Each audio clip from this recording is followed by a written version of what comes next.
So, because most of you, I assume, are quite new to Buddhism, I maybe have to explain a few things a little bit more, but I just came back from Thailand recently, and for the people who know our type of robes, the brown robes that are rolled in this way and worn in this way, they come from the Thai forest tradition.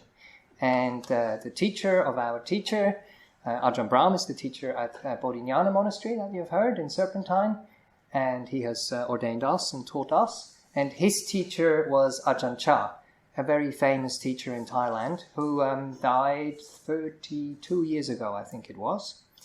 And for me, this was the first time to actually go and visit monasteries in Thailand and to be exposed to the forest Thai tradition. And Ajahn Brahm, for you who are familiar with him, he tells a lot of stories.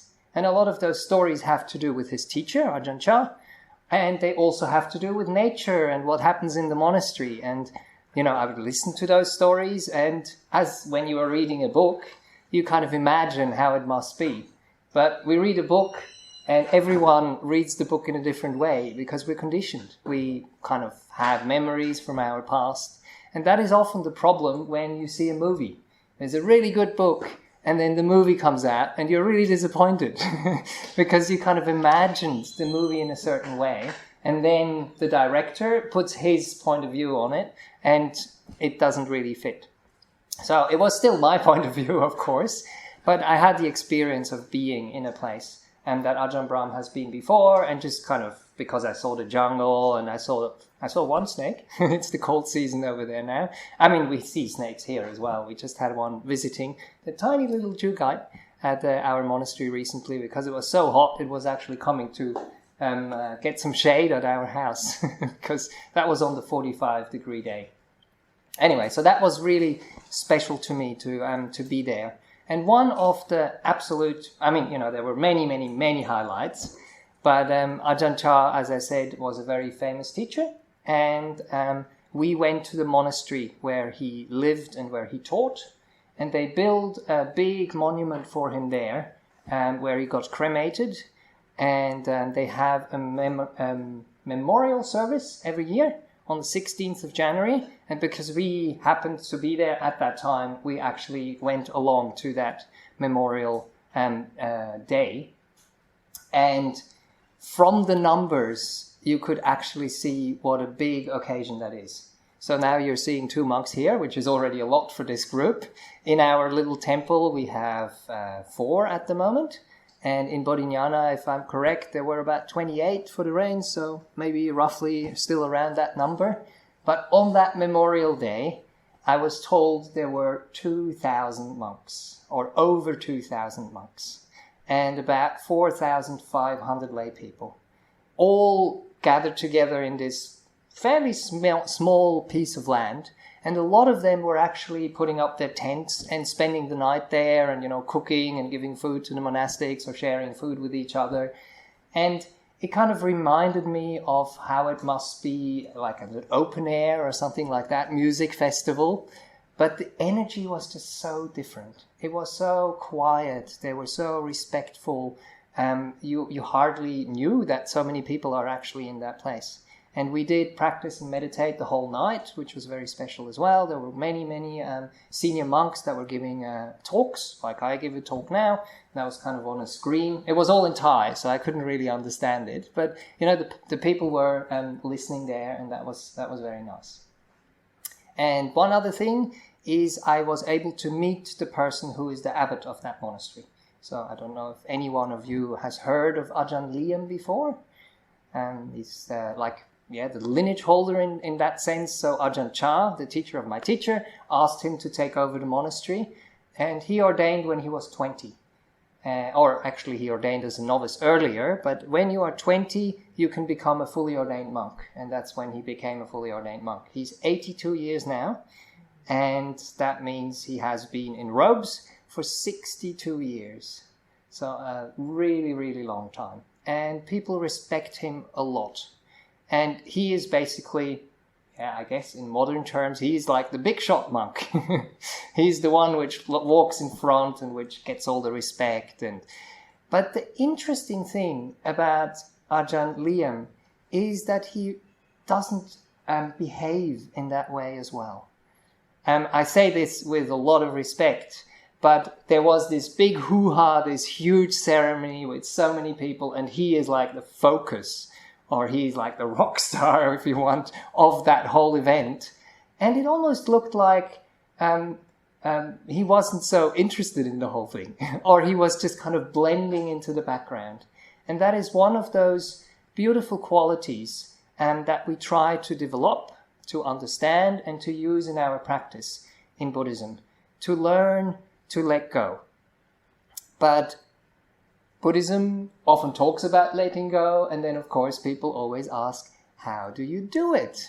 How does letting go happen? And one of those reasons why letting go can happen is when we actually understand this very deep concept that someone asked me about recently, and I thought I'll try to talk about it, which is called emptiness, which is called non-self.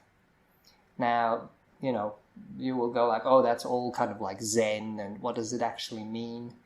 But emptiness, if you think about it, hopefully in a way that is helpful, you ask yourself, what is it empty of?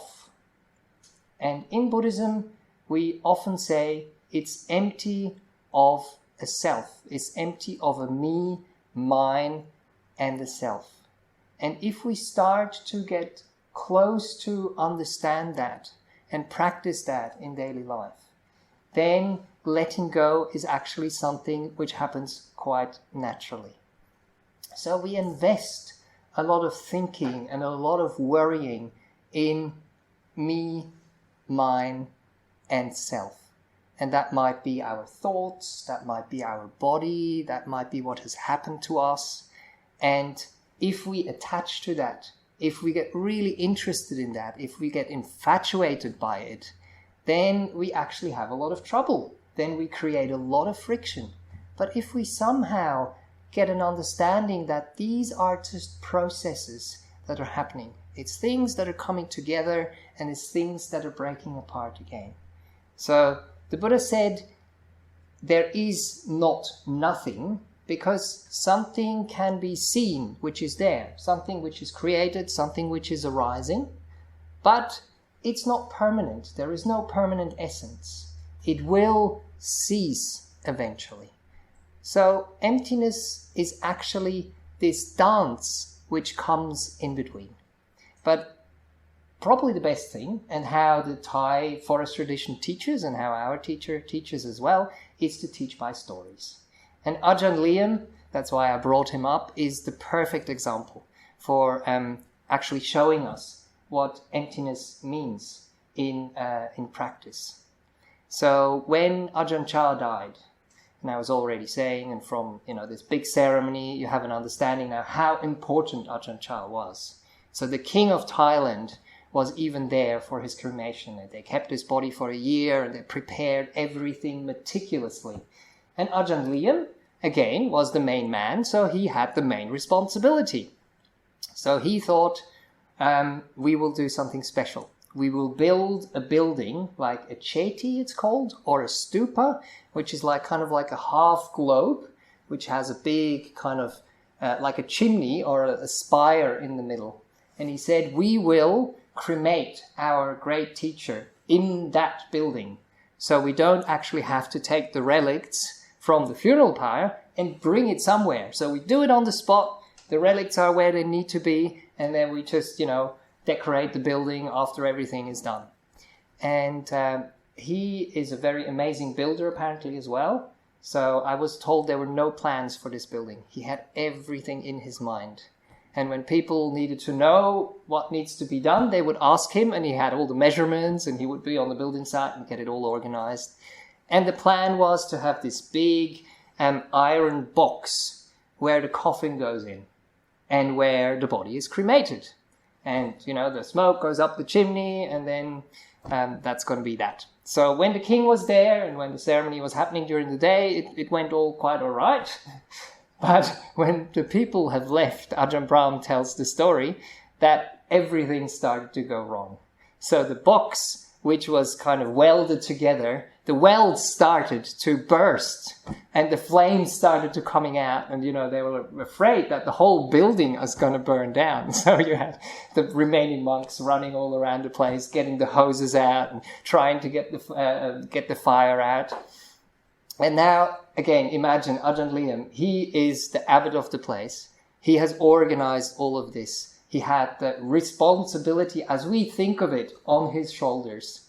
And then Ajahn Brahm said he was so impressed. Ajahn Liem took one look, turned around, went to his hut, and went to sleep. So he says this is the perfect example of showing you that he had an understanding of, he's done whatever he could. He put in his most effort, but things are actually out of control. We have a bit of influence, but we don't have that much influence.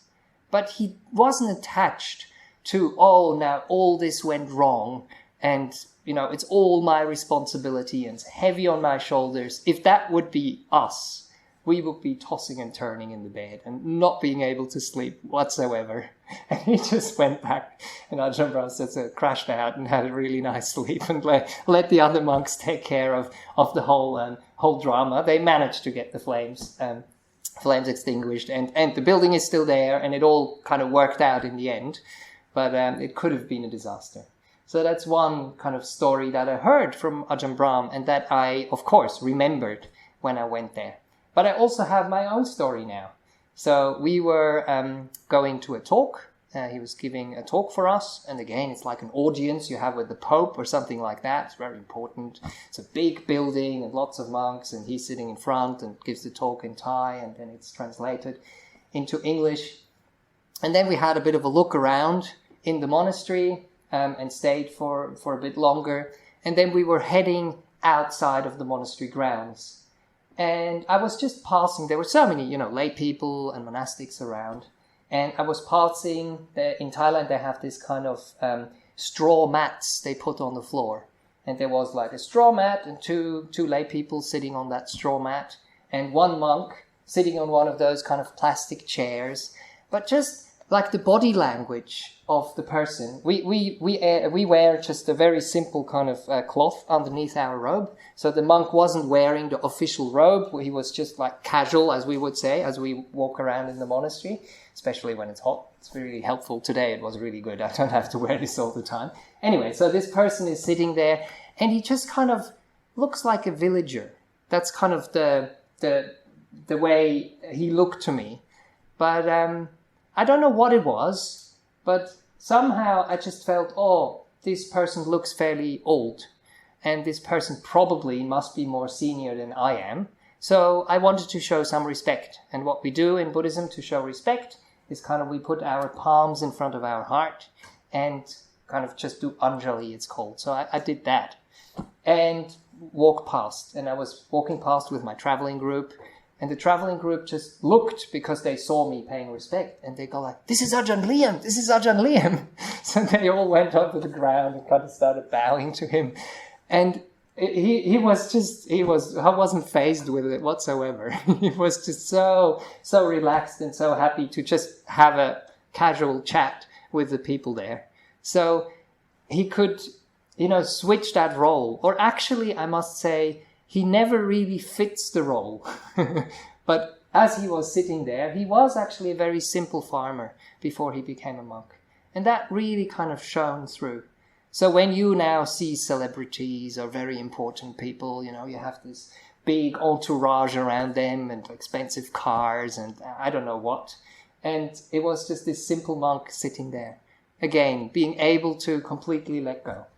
So that's the second story I have, and I have one last story that I haven't actually experienced myself, but I was traveling with Bhante Bodhidhaja, a monk from Sri Lanka, who is actually the teacher of the Swiss meditation group, who's invited me to go along.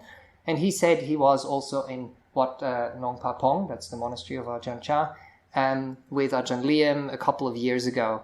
And it was like one of those days where there was a lot of building going on. And the monks, when they can, they actually get their hands dirty and they help with the, mixing the concrete and doing the work. So it was quite a busy working day. So we have our main meal of the day at, before noon, before 12 o'clock. And then afterwards we usually go back to our huts and have a bit of a rest, or we go and meditate, do walking meditation and sitting meditation. But Ajahn Vishuddhananda said he was just walking past, I think, the office building, he said it was. And again, there was a chair there, and he saw Ajahn Liem just having a sleep on that chair. But he was just describing it so lovingly, just like in a kind of position like a cat would curl up, or like just very comfortable and very relaxed. And he just got this feeling again of how free this person must feel, how comfortable, how trusting he must be. And again, completely no kind of image or I'm an important person. It's just this simple monk who is tired from work in the morning, having a nice nap. And that really, really kind of impressed him. So these are hopefully a few stories to give you a bit of an inkling, or give you a bit of an idea maybe of what we are talking about when we talk about emptiness, when we talk about non-self, when we talk about not attaching to our bodies, to our thoughts, to our responsibilities so much. And that actually allows us to let go. And letting go is something which is very, very important in meditation. And now, one of the things that people often get wrong is they think they have to do letting go. You have to put in a lot of effort and let go. But it's exactly the opposite of letting go, isn't it? So you're actually trying to let go, but you are creating more problems. You're creating more tension. So, again, how can we maybe try to understand this? And that's one other lovely way how Ajahn Brahm described this to me. So you might be familiar with the birds and how they sleep at night.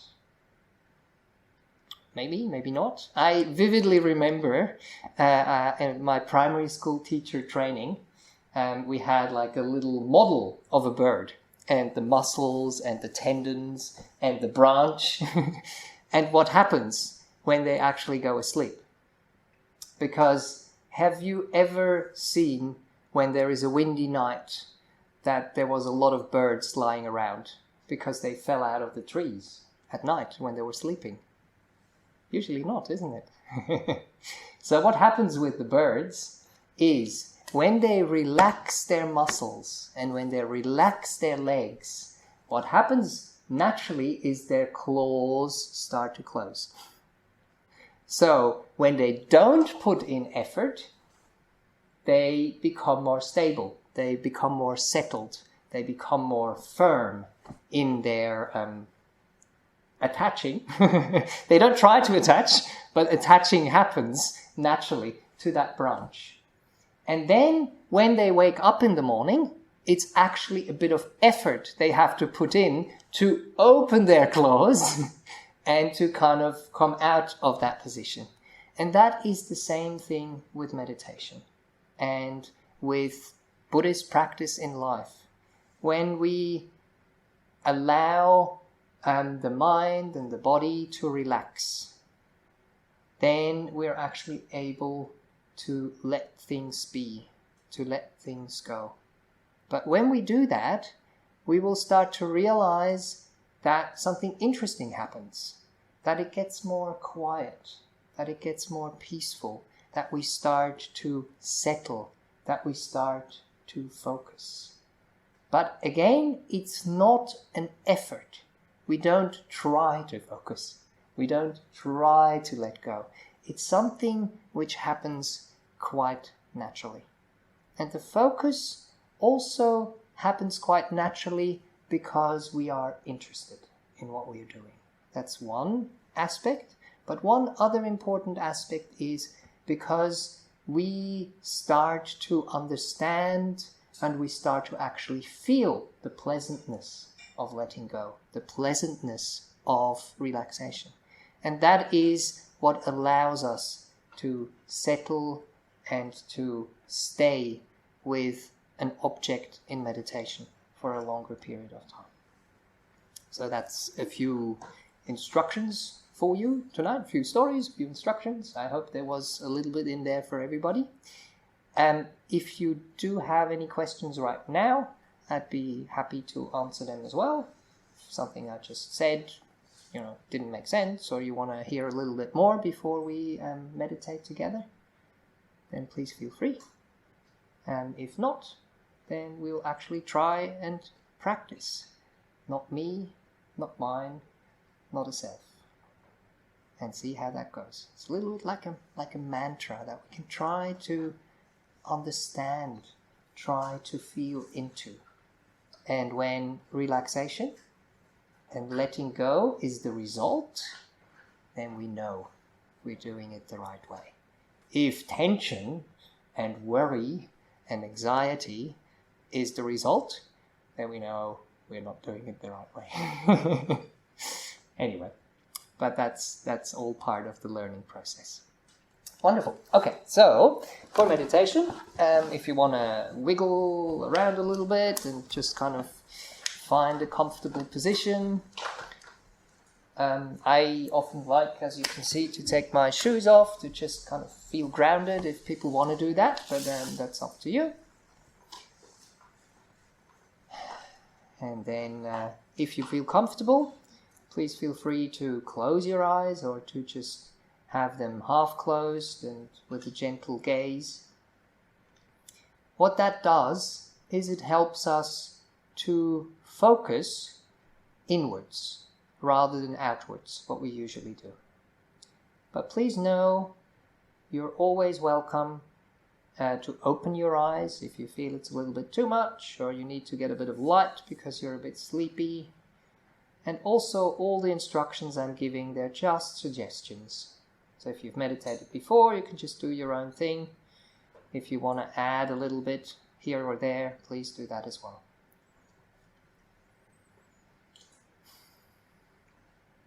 And another thing which is helpful is to take a few deep breaths. Maybe in through the nose and out through the mouth.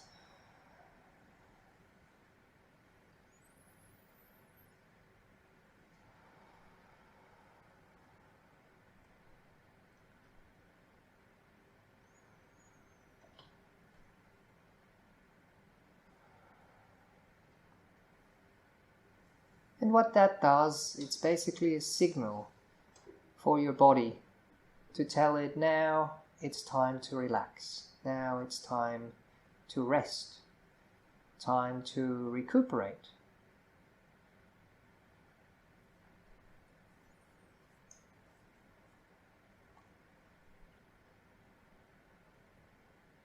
And then maybe the little bit tricky part in meditation is to find the balance between relaxing, but then at the same time staying alert, staying interested, being aware.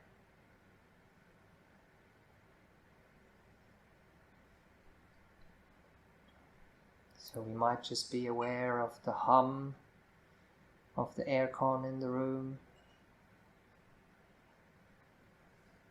We might feel our skin and the air in this room, or our clothes touching our skin. We might feel the connection to the ground through the feet.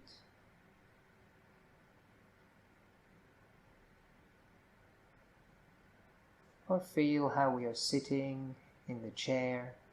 It's like where the body meets the chair.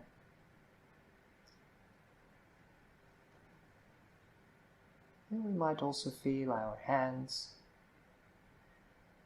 That can be anywhere, by the way. They can be in your lap, or they can be on your thighs or on your knees. Whatever feels comfortable. Whatever allows your body to be at ease.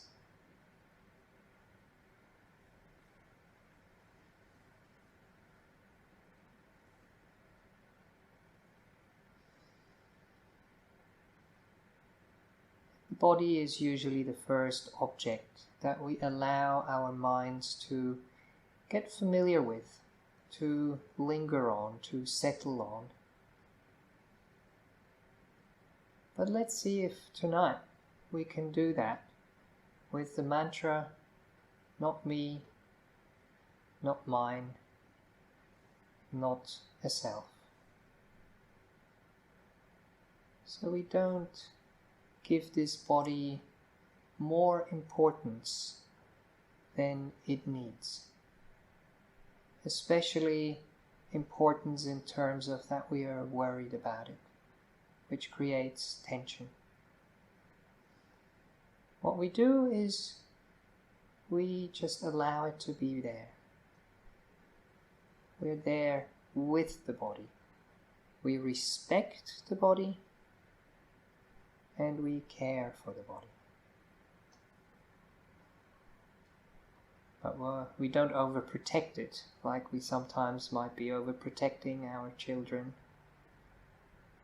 or obsessing about a problem.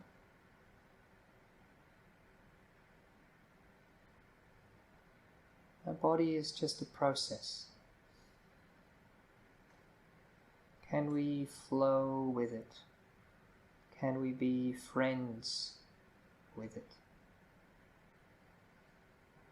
Can we be at ease?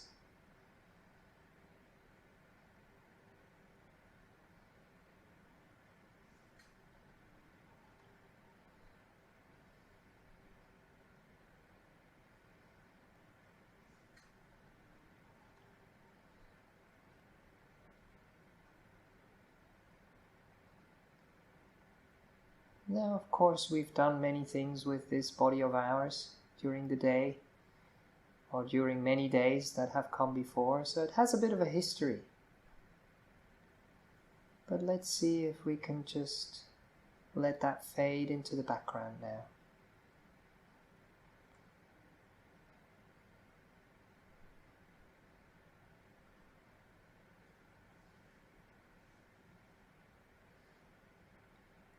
Allow the body to just be.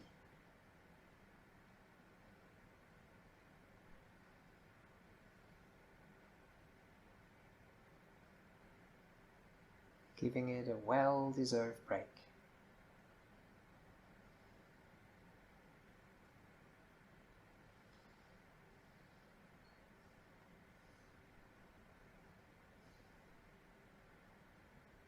And you might already start to feel that the body settles when you're kind.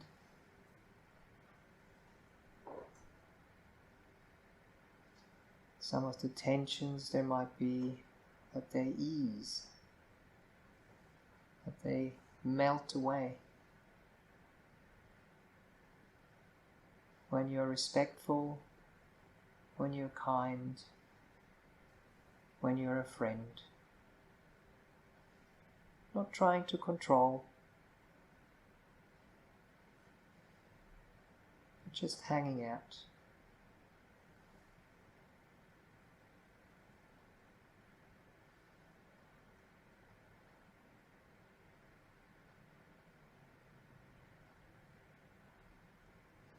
And I'll now go through a few body parts with you, so we can focus on them, allow our mind to just stay there for a little while,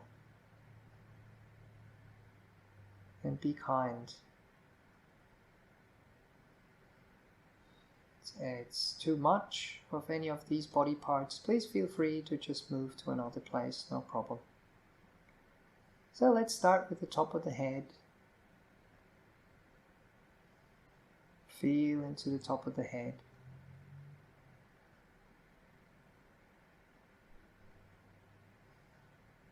And allow it to rest.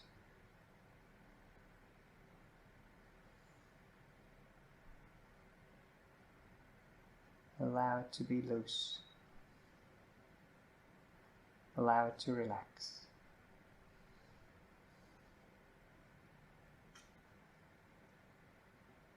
And then feel that energy of relaxation moving into the sides of your head, left and right, over your ears, to the back of your head.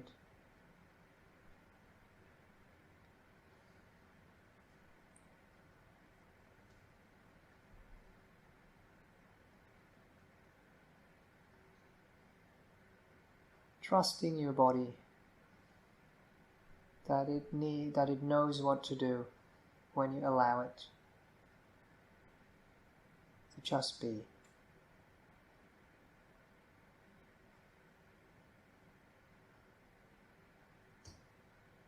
Nothing to do, nothing to be. No expectations.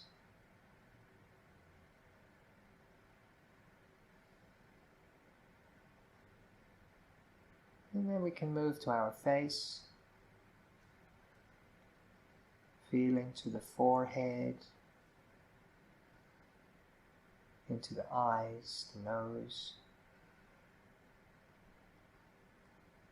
cheeks, the mouth, the jaw.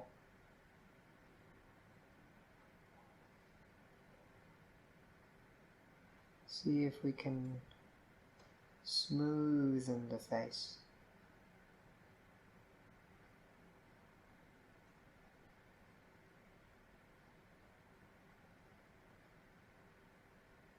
Drop any tension that might be there, especially around the eyes and around the jaw. There is no need to hold on.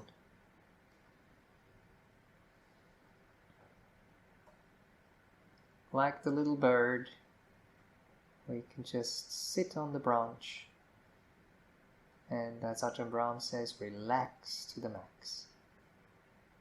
The rest is taken care of.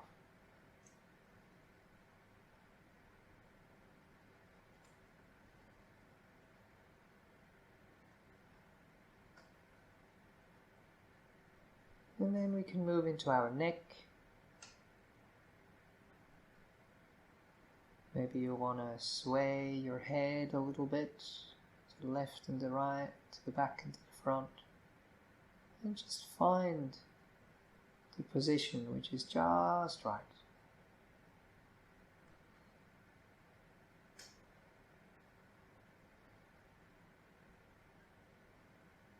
Allowing your spine to find the perfect position by itself.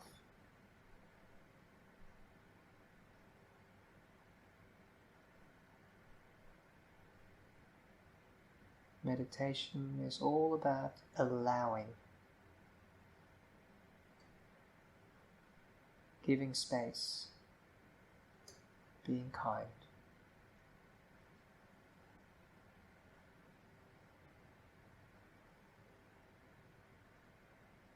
And then you can move into your shoulders.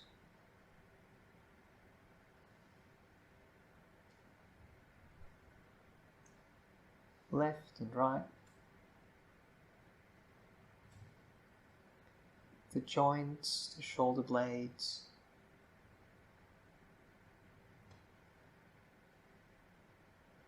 And allow that part of your body to soften.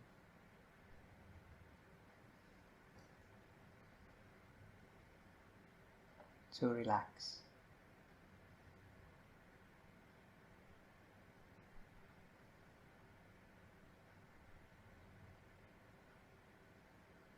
And then all we do is we nourish, we encourage, we protect. Like what we do with a plant, we can't force it to grow, but we give it all it needs to grow by itself. And what we grow is relaxation, wakefulness, and peace.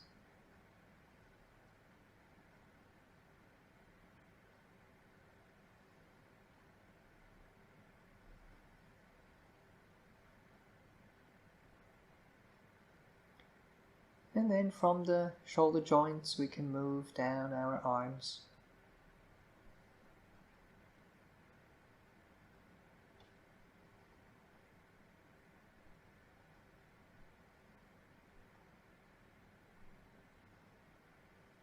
connecting, feeling the skin,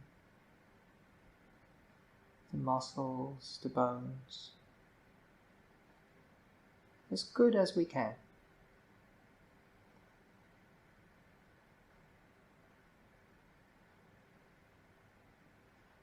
And then sending them as much acceptance and love as we can muster. Respect.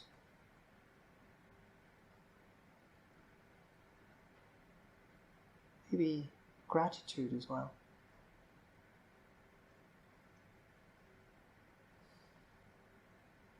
So we slowly move down. Maybe by now you're around your elbows, they're called.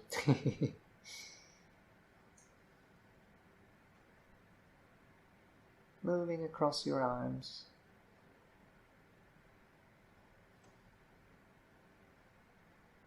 Softening whatever tension there might be.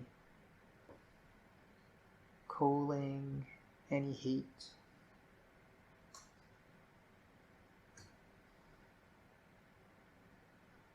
Moving into your wrists. And then eventually into your hands.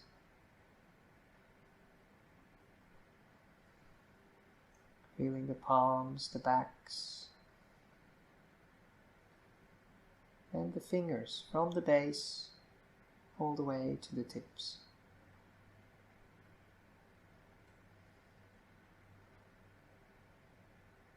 You might not feel them distinctly, and that's not necessary at all. Sometimes it just feels like an energy field. But we just allow it to soften, to settle, to be at ease.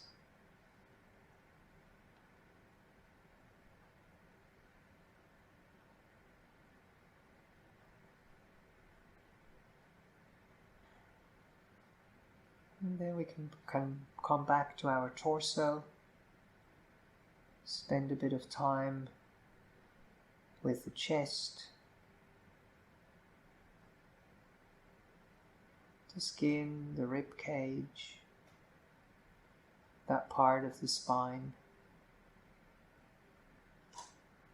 Here I often like to just imagine space.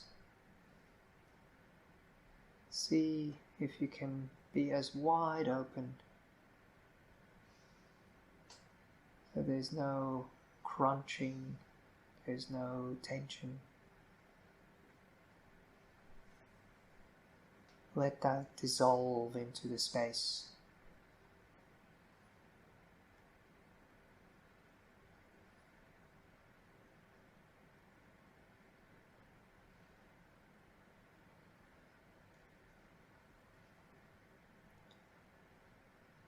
And then we can also give a bit of tender, loving care to all the organs that are here, the heart, the lungs, the stomach, the liver.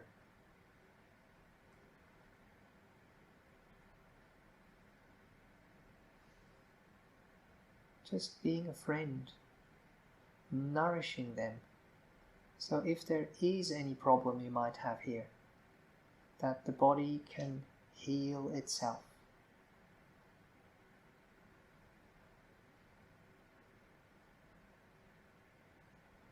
Trusting, encouraging and supporting, rather than finding fault, worrying and trying to control.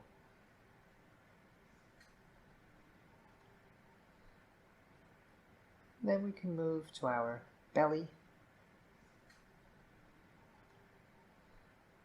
to the lower part of the spine, the lower part of the back,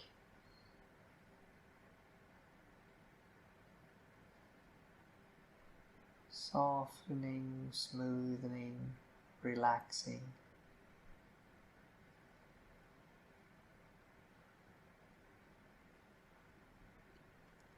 are actually not doing it, just allowing it to happen.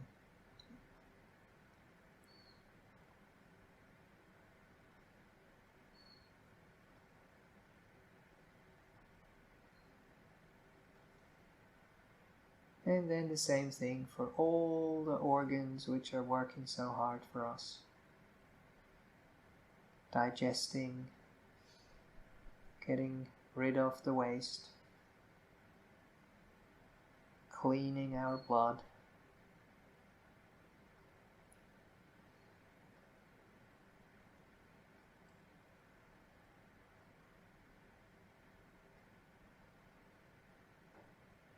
consciously, kindly giving them some time, some space that we so rarely do. We often just want to switch off and go to sleep. But can you stay? Can you be interested, respectful, and kind?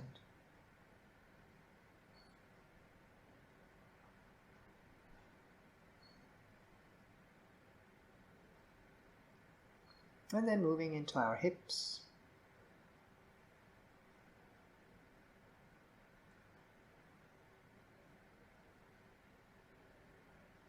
Allowing that part of the body to settle.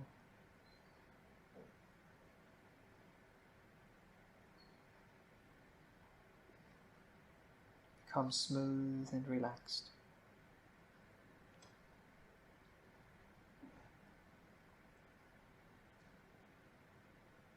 Maybe that part is also tight. So instead of pushing and pulling, give it space. Wide open space.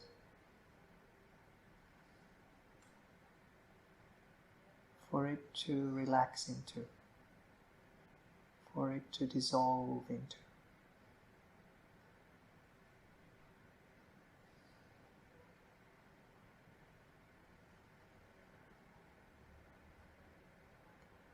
And then starting at the hip joints, making your way down your legs on the right and the left.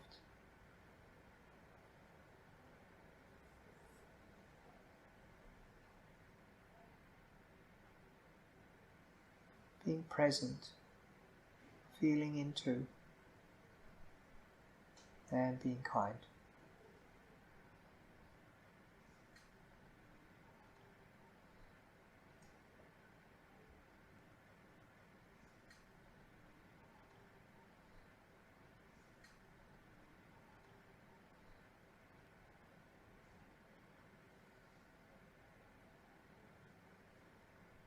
And valuing and treasuring any relaxation, any softness, any peace that arises.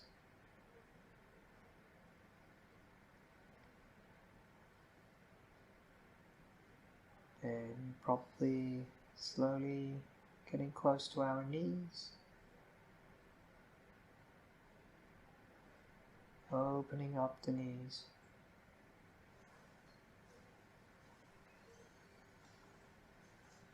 Softening and relaxing the knees.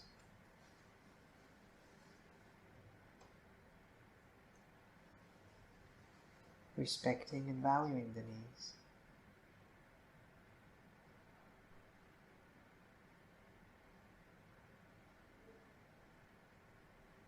And then moving into our calf.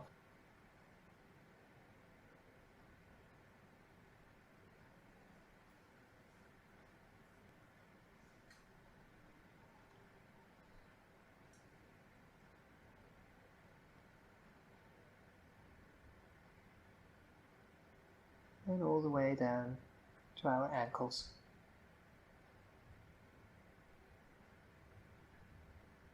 The heels and the feet.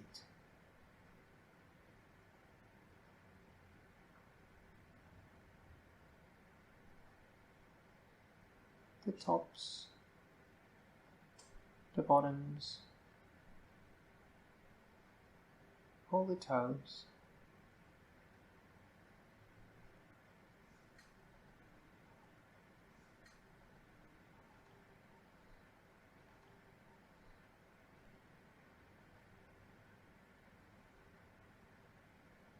Again, you don't have to exactly feel them.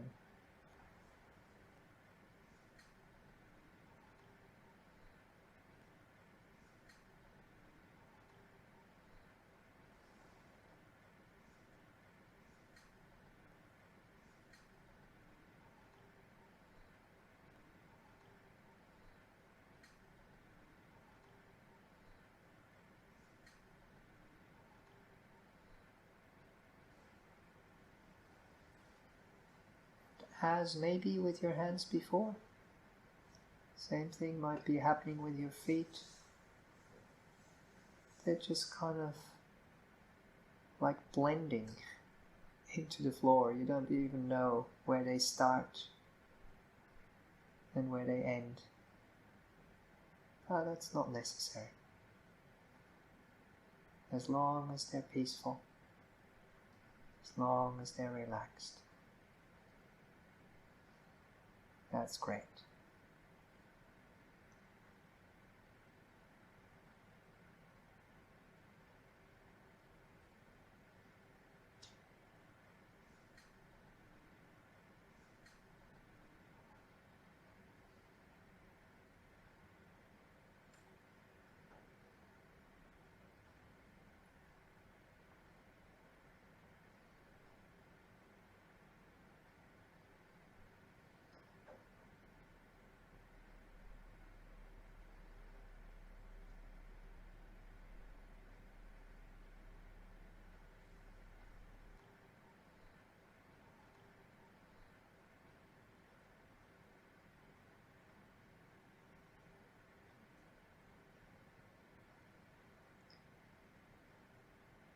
And by relaxing our bodies as much as possible, hopefully our minds have settled and relaxed as well. But there'll probably still be some movement of the mind. Some thinking, some emotions.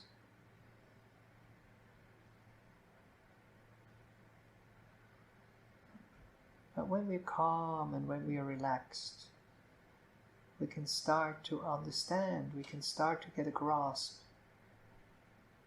also of our mental world in terms of not me, not mine, not a self.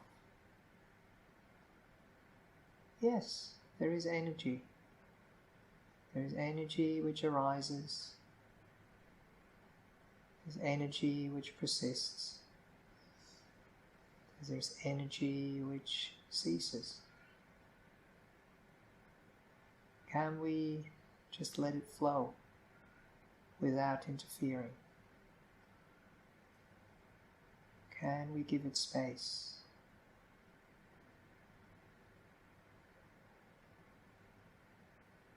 So much space.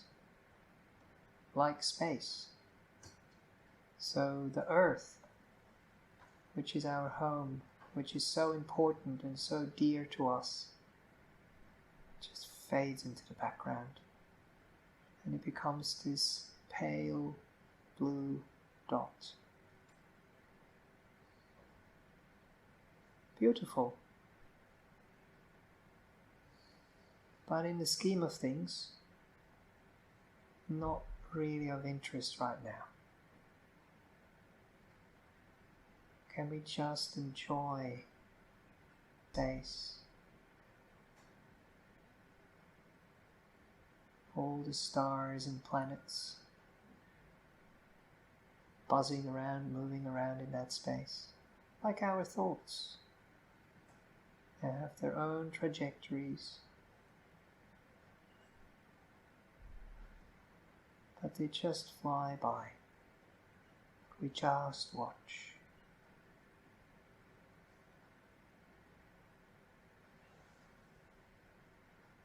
And we enjoy that we don't have to be involved.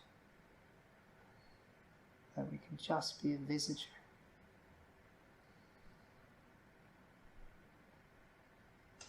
In awe of the beauty and of the flow.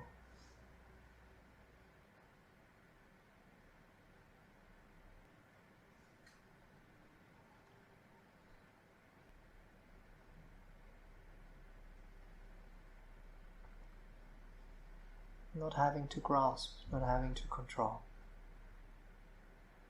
Stepping back. Watching and feeling how everything settles, how everything becomes more and more still, more and more peaceful.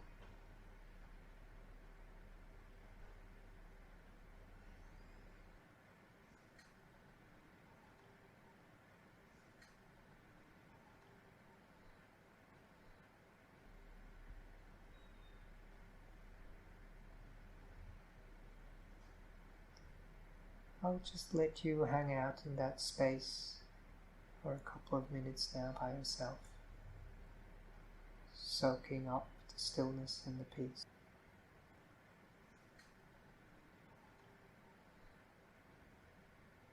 If you're aware of the movement of your breath in the background,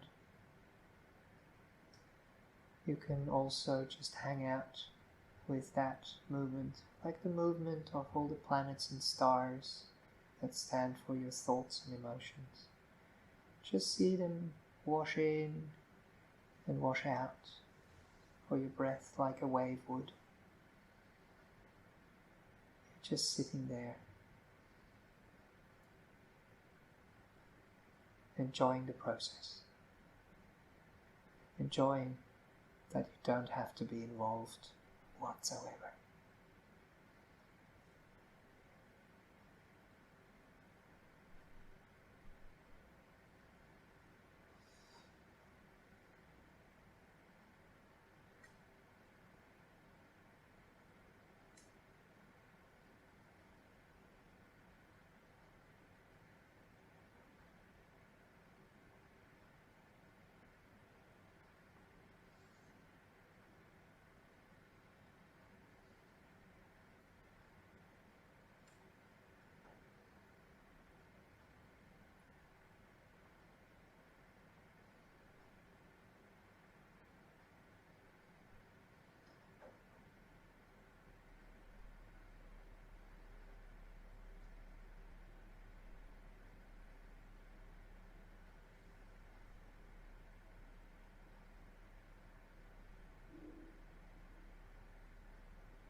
And then we can just drop in the question, how relaxed, how much at ease and peaceful is our body now, is our mind now, after having meditated, after allowing, letting go to happen, to manifest.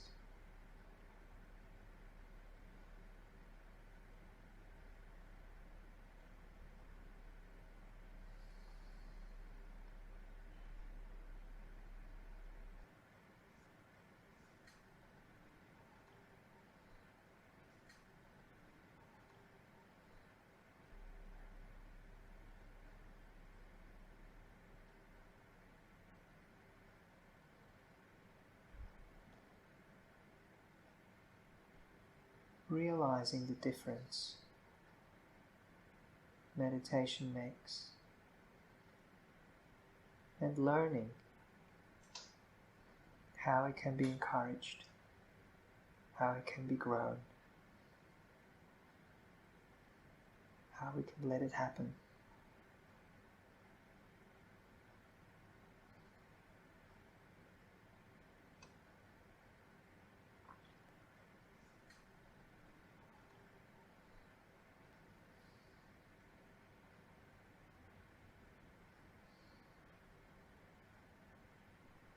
And then please take your time, like the bird has to take time to slowly move its limbs again, to kind of open up the claws and the grip of the branch. Find your way back into your body, getting in touch with your body. Hearing the sounds, feeling the air. And I'll be ringing the meditation bell 3 times for you to slowly come out of meditation.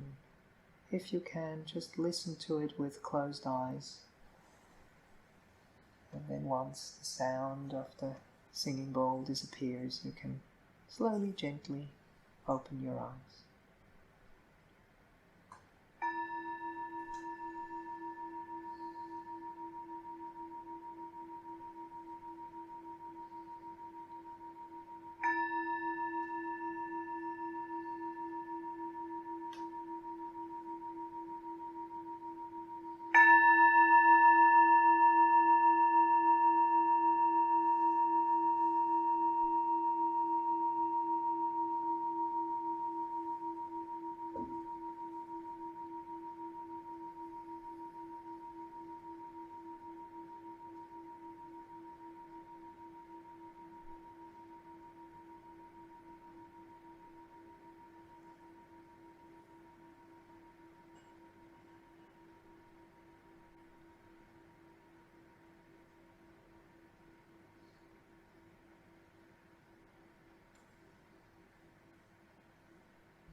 I hope that you could temporarily kind of forget your body, forget your problems, your worries, let them go.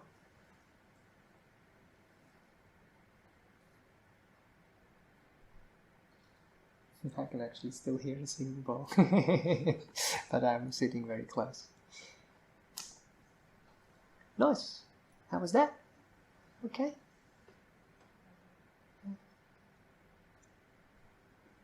It's always a bit hard to get started again, and that's the time when we are supposed to ask questions. So you don't have to, and actually it's pretty much time. But if anyone would like to share something or ask something in the group, I'm very happy to open up for it now. The world is calling.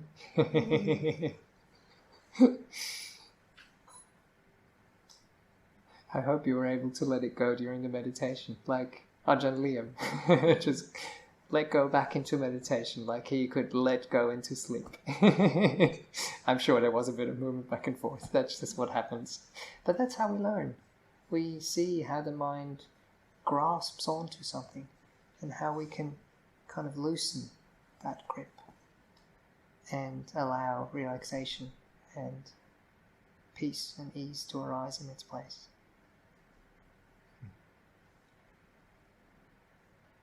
Okay, I guess. So thanks a lot for coming along. Please carry this energy with you. It's something I have encouraged you, nourished like a plant again, but it's something which grows within your own heart. It's yours, it's not mine. But if you take care of it, if you remember it, if you nourish it, then it will grow more, and it will blossom, and it will thrive. Okay, thanks a lot. Have a nice evening.